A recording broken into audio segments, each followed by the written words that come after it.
Vocab को याद रखना बड़ा मुश्किल काम होता है, क्योंकि जो हम आज पढ़ते हैं वो कल भूल जाते हैं। इस भूलने की बीमारी को खत्म करने के लिए मैं लगातार आपको रूट वर्ड्स पढ़ा रहा हूँ। आज फिर से एक रूट वर्ड लेके आपके सामने हूँ। रूट वर्ड है आज का CIT और CITE। इससे होगा क्या, आपके सामने जो 9 वर्ड्स लिखे आसानी से याद हो जाएंगे। ध्यान से समझो, कभी भी आपके सामने CIT या CITE किसी वर्ड के अंदर आता है, आप देखोगे यहाँ सारे वर्ड्स में आपको एक कॉमन नजर आएगा।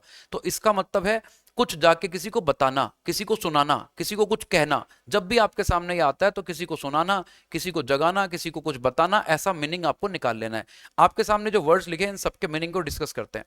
जैसे यहाँ रिसाइट लिखा आपके सामने, CITE आया, इसका मतलब है किसी को जाके कुछ सुनाना, नरेट करना। आगे लिखा रेसिटेशन, इसमें भी CIT आपको नजर आएगा, इसका मतलब है रीडिंग करना, पाठ करना, कुछ भी जाके किसी को समझाना, बोलना, खुद ही पाठ पढ़ते रहना ताकि लोग सुन सके। रिसाइटल का मतलब है प्रस्तुति, जिसे परफॉर्मेंस कह सकते हो, प्रेजेंटेशन कह सकते हो।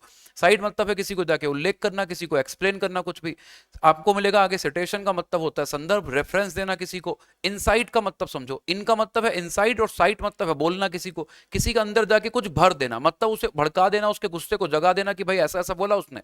आगे लिखा रिससिटेट का मतलब होगा रिवाइव करना, किसी को जाके बोलना भाई तू कर सकता है, कर सकता है, रिवाइव कर दिया आपने। सॉलिसिट का मतलब है सामने वाले को जाके बोलना भाई इस काम को कर लो, रिक्वेस्ट करना। और सॉलिसिट्यूड का मतलब होगा चिंता करना, अपने आप को कुछ बताना कि हम कुछ गलत कर रहे हैं, ठीक करने की कोशिश करनी है। इन सारे वर्ड्स को अब आप भूलोगे नहीं, जिस दिन भूल जाओगे रूट वर्ड आपको याद दिलाएगा इसका मीनिंग क्या है।